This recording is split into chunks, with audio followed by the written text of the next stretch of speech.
Como han afirmado muchos neurocientíficos, esta evolución dio lugar al cerebro superior de los mamíferos, compuesto de tres partes. La más antigua de ellas es la reptiliana, que controla todas las respuestas automáticas que regulan el cuerpo. Esta es la parte instintiva. Encima de ella está el antiguo cerebro mamífero o límbico, que gobierna los sentimientos y las emociones, y sobre este evolucionó el neocórtex, la parte que controla la cognición y, en el caso de los seres humanos, el lenguaje. Las emociones se originan como una excitación física diseñada para llamar nuestra atención y que tomemos nota de algo a nuestro alrededor. Comienzan como reacciones y sensaciones químicas que deben traducirse después en palabras para intentar comprenderlas. Pero como se procesan en una parte del cerebro diferente a la del lenguaje y el pensamiento, esta traducción suele ser ambigua e inexacta. Por ejemplo, sentimos cólera contra la persona X, cuando de hecho la verdadera fuente de esa sensación podría ser la envidia. Bajo el nivel de la mente consciente nos sentimos inferiores a X y queremos algo que ella tiene. Sin embargo, la envidia no es un sentimiento con el que estemos a gusto siempre, así que con frecuencia lo traducimos en algo más aceptable: cólera, disgusto, rencor. O supongamos que un día sentimos frustración e impaciencia. La persona Y se cruza en nuestro camino en el momento equivocado y estallamos, sin saber que esa ira es provocada por un estado de ánimo distinto y que resulta desproporcionada con las acciones de Y.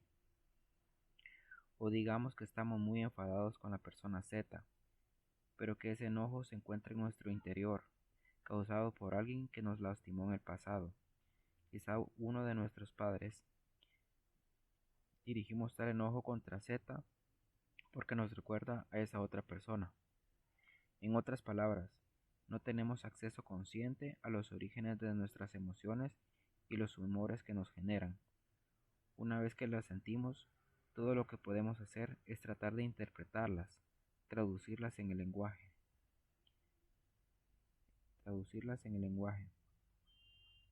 Pero muchas veces lo hacemos mal. Nos metemos en la cabeza interpretaciones simples que nos convienen o nos quedamos atónitos. No sabemos por qué estamos deprimidos, por ejemplo.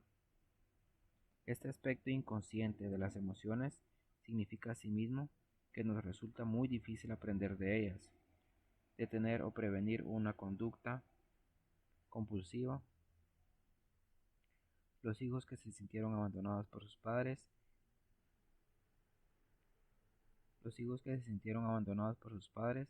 tienden a crear patrones de abandono en la edad adulta, sin ver el motivo de estos.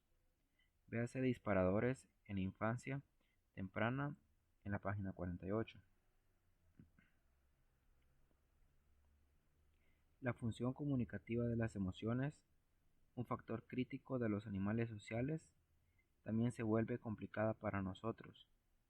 Comunicamos enfado cuando lo que sentimos es otra cosa o respecto a otra persona, pero el otro no puede ver esto y reacciona como si se le atacara personalmente, lo cual puede crear una cascada de malentendidos. Las emociones evolucionaron por una razón diferente a la cognición. Estas dos formas de relacionarse con el mundo no están finamente enlazadas en nuestro cerebro. En los animales, sin la carga de tener que traducir las sensaciones físicas en lenguaje abstracto, las emociones operan sin contratiempos, como deberían hacerlo.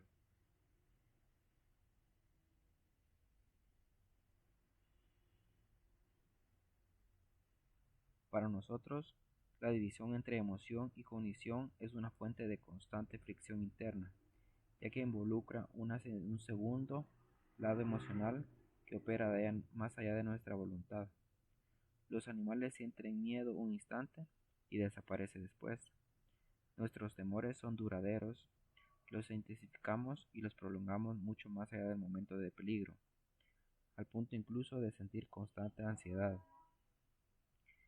Podría pensarse que ya dominamos ese lado emocional gracias a nuestro enorme progreso intelectual y tecnológico.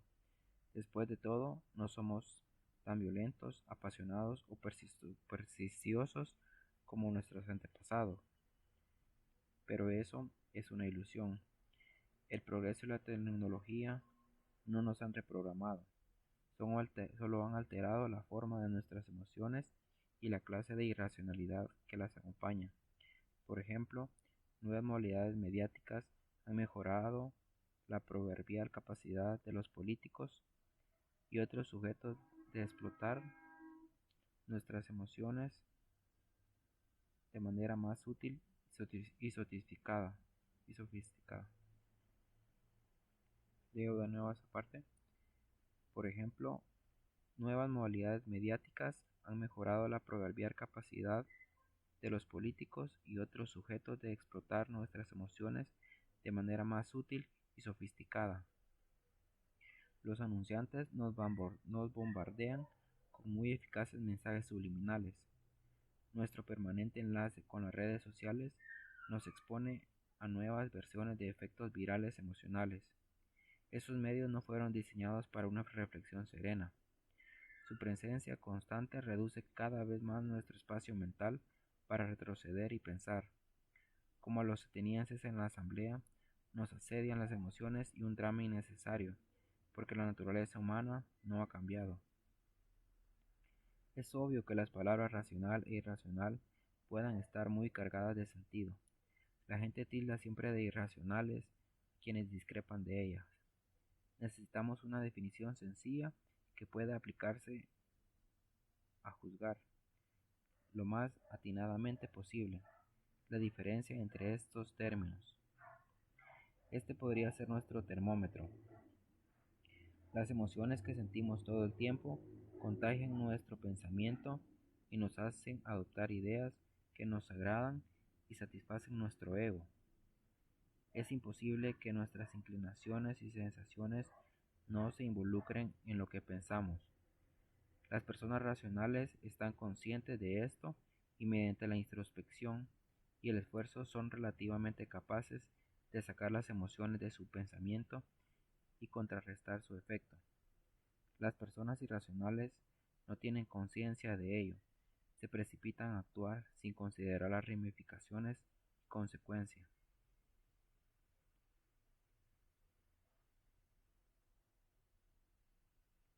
Podemos advertir esa diferencia en las decisiones y acciones de la gente y sus efectos. Con el paso del tiempo, las personas racionales demuestran ser capaces de terminar un proyecto, cumplir sus metas, trabajar eficientemente en equipo y crear algo perdurable. Las personas irracionales revelan en su vida patrones negativos, errores que no cesan de repetir, conflictos innecesarios que los siguen por doquier, sueños y proyectos que jamás se hacen realidad, enojo y deseos de cambio que nunca se traducen en acciones concretas. Son impulsivas y reactivas y no están conscientes de ello.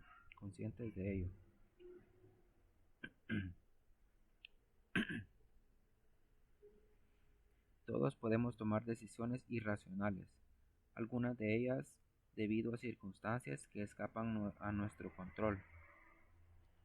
E incluso los sujetos impulsivos pueden tener grandes ideas o triunfar de momento gracias a su osadía. Resulta importante entonces juzgar con el paso del tiempo si una persona es racional o irracional. Es capaz de un éxito permanente y de hallar buenas estrategias, puede adaptarse y aprender de sus fracasos. También podemos ver la diferencia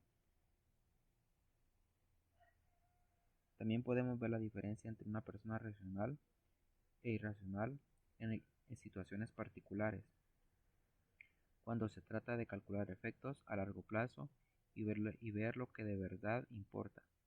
Por ejemplo, en un proceso de divorcio con problemas de custodia de los hijos, las personas racionales consiguen dejar de lado su encono y prejuicios y deducir qué beneficiará más a sus hijos a la larga. En cambio, las personas irracionales se desgastan en una lucha de poder y permiten que rencores y deseos de venganza guíen furtivamente sus decisiones. Esto deriva en una prolongada batalla que perjudica a sus hijos. Cuando se trata de contratar un asistente o socio, las personas racionales usan la aptitud como termómetro. Este individuo podrá hacer bien el trabajo. Una persona irracional cae con facilidad bajo el hechizo de sujetos encantadores que saben cómo alimentar la inseguridad ajena o que representan un leve desafío o amenaza, y los contratan sin saber por qué. Esto conduce a errores e ineficiencias de los que la persona irracional culpará a otros. Cuando se trata de decisiones profesionales, las personas racionales buscan puestos acordes con sus metas a largo plazo. Las irracionales deciden con base en cuánto dinero ganarán de inmediato, lo que creen merecer en la vida, muy poco a veces. Cuánto podrán holgazanear en el trabajo o cuánta atención les atraerá el puesto. Esto lleva a callejones sin salida. En todos los casos, el grado de conciencia representa la diferencia. Las personas racionales admiten con facilidad sus tendencias irracionales y la necesidad de estar alerta. Las irracionales se alteran cuando alguien objeta las raíces emocionales de sus decisiones. Son incapaces de introspección y aprendizaje. Sus errores las hacen ponerse cada vez más a la defensiva. Es importante comprender que la racionalidad no es un medio para trascender la emoción. Pericles valoraba la acción audaz y arriesgada. ¿Puedo leer lo mismo? Es importante comprender que la racionalidad no es un medio para trascender la emoción. Pericles valoraba la acción audaz y arriesgada. Amaba el espíritu de Atenea y la inspiración que le procuraba. Quería que los atenienses sintieran amor por su ciudad.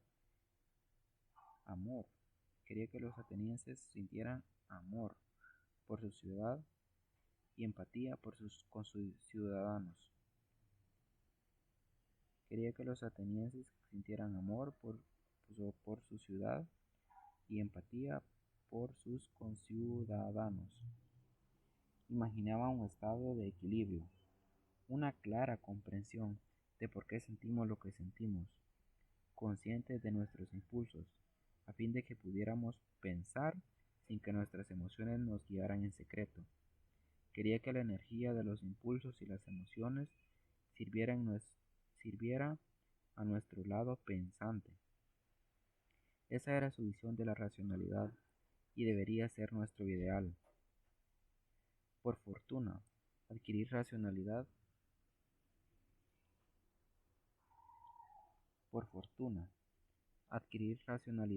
no es complicado.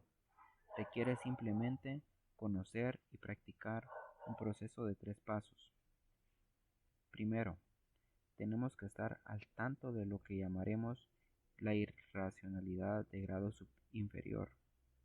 Esta modalidad está en función de los continuos estados de ánimo y sentimientos que experimentamos en la vida por debajo del nivel de la conciencia.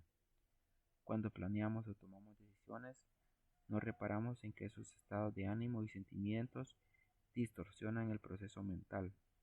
Crean en nuestro pensamiento sesgos tan arraigados que es posible ver pruebas de ellos en todas las culturas y periodos de la historia. Esos sesgos tergiversan la realidad y desembocan en errores y decisiones ineficaces que nos complican la existencia. Si los entendemos, podremos compensar sus efectos. Segundo, debemos conocer la propiedad de lo que llamaremos la irracionalidad de grado superior. Esto ocurre cuando nuestras emociones se avivan, debido por lo común a ciertas presiones. Cuando pensamos en nuestra ira, entusiasmo, rencor o desconfianza, la emoción implicada se se intensifica en un estado reactivo. Interpretamos todo lo que vemos y oímos a través del cristal de ese sentimiento. Nos volvemos más sensibles y más propensos a otras reacciones emocionales. La impaciencia y el rencor pueden derivar en ira y desconfianza. Estos estados reactivos son los que inducen a la gente a la violencia, las obsesiones maniáticas, la codicia incontrolable o los deseos de controlar a los demás. Esta versión de la irracionalidad es la fuente de problemas más agudos, crisis, conflictos y decisiones desastrosas. Saber cómo opera esta clase de irracionalidad nos permitirá reconocer el estado reactivo cuando ocurre y dar marcha atrás antes de que hagamos algo que lamentaremos después. Tercero, debemos poner en práctica ciertas estrategias y ejercicios que fortalezcan la parte pensante del cerebro y le otorguen más poder en la eterna lucha con nuestras emociones. Los tres pasos siguientes te ayudarán a emprender el camino a la racionalidad. Sería prudente que los incorporaras en tu estudio y práctica de la naturaleza humana.